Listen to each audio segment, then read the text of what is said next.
ಬದುಕಿದರೆ ಗರುಡನಂತೆ ಬದುಕಬೇಕು. ಗರುಡ ಮನಸ್ಥೈರ್ಯವನ್ನು ಕಲಿಸುವ ದೊಡ್ಡ ಉದಾಹರಣೆಯಾಗಿದೆ. ನಾವು ಹಳೆಯ ಅಭ್ಯಾಸಗಳಿಂದ ಹೊರಬಂದು ಧೀಮಂತ ಜೀವನವನ್ನು ರೂಪಿಸಿಕೊಳ್ಳುವಲ್ಲಿ ಮುನ್ನಡೆಯಬೇಕು. ಆ ಪರಿವರ್ತನೆ ಪ್ರಚಂಡ ಮನಸ್ಥೈರ್ಯವನ್ನು ಬಯಸುತ್ತದೆ. ಗರುಡ 70 ವರ್ಷ ಬದುಕುವಂತಹ ಏಕೈಕ ಪಕ್ಷಿಯಾಗಿದೆ. ಅದು ನಮಗೆ ಮನಸ್ಥೈರ್ಯವನ್ನು ಕುರಿತಂತೆ ಬಹಳಷ್ಟು ಕಲಿಸಿಕೊಡುತ್ತದೆ. ಪ್ರತಿಯೊಂದು ಗರುಡವು ತನ್ನ 40ನೇ ವಯಸ್ಸಿನಲ್ಲಿ ಒಂದು ಭೀಕರ ಪ್ರಾಣಾಪಾಯದ ಸನ್ನಿವೇಶವನ್ನು ಎದುರಿಸಬೇಕಾಗುತ್ತದೆ. ಒಂದೋ ಅದು ತನ್ನ ಪ್ರಾಣವನ್ನು ಬಿಡಬೇಕು, ಇಲ್ಲವಾದರೆ 150 ದಿನಗಳ ಅತಿ ತೀವ್ರ ನೋವನ್ನು ಎದುರಿಸಬೇಕು. ಅದರ ಪ್ರಚಂಡ ಧೈರ್ಯ ಅದಕ್ಕೆ ಮರುಹುಟ್ಟನ್ನು ನೀಡುತ್ತದೆ.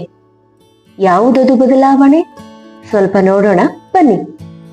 ಅದರ ಉದ್ದನೆಯ ಚೂಪಾದ ಕೊಕ್ಕು ನಿರಂತರವಾದ ಕೆಲಸದಿಂದ ಹೆಚ್ಚು ಕಡಿಮೆ ಮೊಂಡಾಗಿರುತ್ತದೆ. ಅದಕ್ಕೆ ಆಹಾರವನ್ನು ಹಿಡಿಯಲು ಸಹಾಯವನ್ನು ಮಾಡುವಂತಹ ಅದರ ಉದ್ದನೆಯ ವಿಶಾಲ ಪಂಜುಗಳು ದುರ್ಬಲವಾಗಿ ಅದು ಬೇಟೆಯನ್ನು ಹಿಡಿಯಲು ಅಸಮರ್ಥವಾಗಿರುತ್ತದೆ. ಅದರ ವೃದ್ಧ ಭಾರವಾದ ರೆಕ್ಕೆಗಳು ತನ್ನ ದಪ್ಪ ಗರಿಗಳಿಂದಾಗಿ ಎದೆಗೆ ಅಂಟಿಕೊಂಡಂತಾಗಿ ಅದಕ್ಕೆ ಹಾರಲು ಕಷ್ಟವಾಗಿರುತ್ತದೆ. ತನ್ನ ಸಾಮರ್ಥ್ಯದ ನಡುವೆ ಒಂದು ಕಠಿಣ ನಿರ್ಧಾರವನ್ನು ಕೈಗೊಳ್ಳುತ್ತದೆ.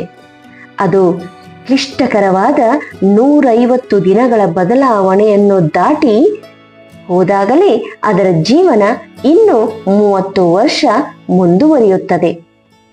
ಅದು ಎತ್ತರದ ಬೆಟ್ಟದ ತುದಿಯೊಂದರಲ್ಲಿ ಕುಳಿತು ತನ್ನ ಕೊಕ್ಕನ್ನು ಬೆಟ್ಟದ ಕಲ್ಲಿಗೆ ಹೊಡೆಯುತ್ತದೆ.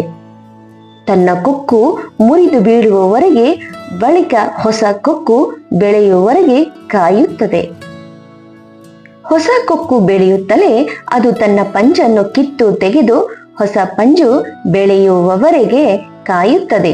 ಹೊಸ ಕೊಕ್ಕು ಬೆಳೆಯುತ್ತಲೇ ಅದು ತನ್ನ ವೃದ್ಧ ಹಾಗೂ ಭಾರವಾದ ಗರಿಗಳನ್ನು ಕಿತ್ತು ಹಾಕುತ್ತದೆ. ಅದಕ್ಕೆ ಬಹಳ ನೋವಾಗಿರುತ್ತದೆ. ಆಗ ಹೊಸ ಗರಿಗಳು ಬೆಳೆಯುತ್ತವೆ. 5 ತಿಂಗಳ ಕಠಿಣ ಹೋರಾಟದಿಂದ ಅದು ನೋವನ್ನು ಅನುಭವಿಸಿ ಮರು ಜನ್ಮವನ್ನು ಪಡೆದಂತಾಗುತ್ತದೆ. ಮತ್ತು ಆಗ ಮಾತ್ರ ಅದು ಮುಂದಿನ 30 ವರ್ಷಗಳು ಬದುಕಬಲ್ಲದು. ಗರುಡ ನಮಗೆ ಬಹಳಷ್ಟು ಪಾಠಗಳನ್ನು ಕಲಿಸುತ್ತದೆ. ನಮ್ಮ ಜೀವನದಲ್ಲಿ ನಾವು ಬಹಳ ಕಡೆಗಳಲ್ಲಿ ಮಾಡು ಇಲ್ಲವೇ ಮಡಿ ಎಂಬ ಕಠಿಣ ಸನ್ನಿವೇಶಗಳನ್ನು ಎದುರಿಸುತ್ತಲೇ ಇರುತ್ತೇವೆ. ನಾವು ಅವುಗಳಿಂದ ಪಲಾಯನಗೈದರೆ ಲಾಭವಿಲ್ಲ. ಅಂತಹ ಸಂದರ್ಭಗಳಲ್ಲಿ ಮನೋದಾರ್ಢ್ಯ ಬೇಕು. ಅದು ಕಠಿಣವಾಗಬಹುದು, ಆದರೆ ಮುನ್ನಡೆಯಲು ಆ ಪರಿವರ್ತನೆ ಅನಿವಾರ್ಯವಾಗಿರುತ್ತದೆ. ಮನಸ್ಥೈರ್ಯವೆಂಬ ಪ್ರಬಲ ಅಸ್ತ್ರವು ಅತ್ಯಂತ ಅಂತಹ ಸಂದರ್ಭಗಳಲ್ಲಿ ಅದ್ಭುತಗಳನ್ನು ಮಾಡಬಲ್ಲದು. ಈ ವಿಷಯದಲ್ಲಿ ಗರುಡ ನಮಗೆ ದೊಡ್ಡ ಮಾರ್ಗದರ್ಶನವನ್ನು ನೀಡುತ್ತದೆ. ಅದಕ್ಕಾಗಿ ಬದುಕಿದರೆ ಗರುಡನಂತೆ ಬದುಕಬೇಕು.